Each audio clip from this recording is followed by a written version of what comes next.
एक उत्तम व्यावसायिक, एक चांगला व्यावसायिक असताना सुद्धा आपल्याला राजकारणात का यावं वाटलं?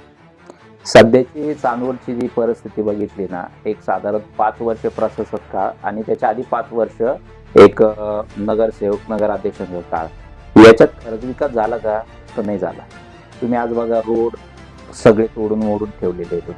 आणि बेसिक चांदवडकरांच्या ज्या समस्या आहेत ना, त्यांना अपेक्षा काय आहे राजकारण्यांकडून? का रोड चांगले पाहिजे, लाईट चांगली पाहिजे आणि पाणी जे 24 तास जे आश्वासन दिलेलं होतं मागच्या पंचवार्षिकला म्हणजे एक 10 वर्षाच्या आधी, आजपर्यंत ते पूर्ण झालेलं नाही.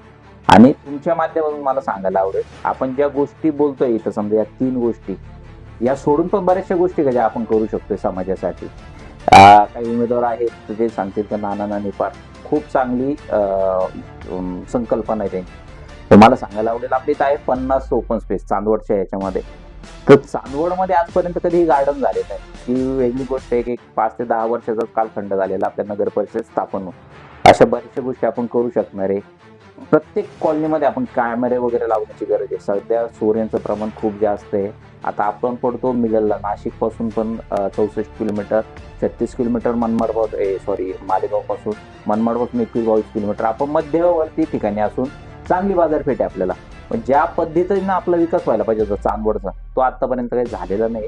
तर आपण तो चांगल्या पद्धतीने करू शकू.